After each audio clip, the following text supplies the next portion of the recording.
Барлықтарыңызға сәлем достар, біздің каналымызға қош келдіңіздер. Біз көп видео түсірмей көп болды. Влог түсірейін деп отырық бүгін. Апталық влог. Мен айтып кетейін, неге біз көп видео түсірмедік. Мен ауырдым, вообще шамам болмады. Бүгін шамам келіп тұр. Мен сабаққа бармай жүрмін. Бұл жерде ханшайым.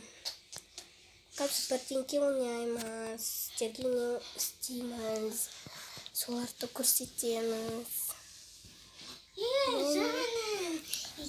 Пока что біз жаңа лапша жеп алғанбыз. Қазір борщ жейміз.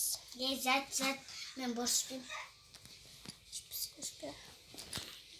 Şimdi көтерім керек қой. Бізде айырда диета ма, ішпейді барлығын. Только берген өз табаған нәрсені жейді только. Білмеймін. Диета ұстаса ішеді. Диета ұстаса. Бәрін бізге мама диета ұстасын деді ғой. Жоқ, андай диета емес ол. Андай су көп ішу. Андай диета емес, екі диета болады ғой. Ауырған адамның диетасы.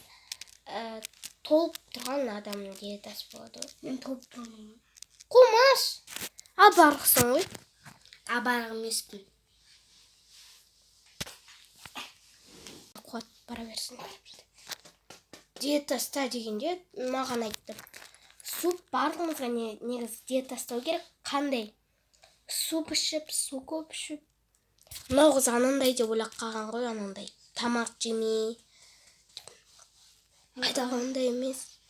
Суп асып, не суп? Қайдағы? Саным. Кішкене. Ой, бәрібір ол қыздың несі қарамай қойыңыз. Видеоға түскенде бір түрлі бүйтіп кетеді. Сәлем достар, ал өмірде осындай ғой. Кімде осылай? Видеоға түскенде көңілді болып тұрады, бірақ та үйде жүргенде шыны шығып, мен мынандаймын, не сен мынандайсың. Айқайлап береді ғой маған. Бүгін ханшайым 5 айға толды. Бүгін 18-і. Құттықтасаңыздар болады. Кетші бар. Бір жасқа туған жоқ. Туған күні болса да құттықтау керек. Қалай құттықтайық? Комментарий ашық емес қой. WhatsApp номерімізді айтайық бізге. Қумаш! Болмайды.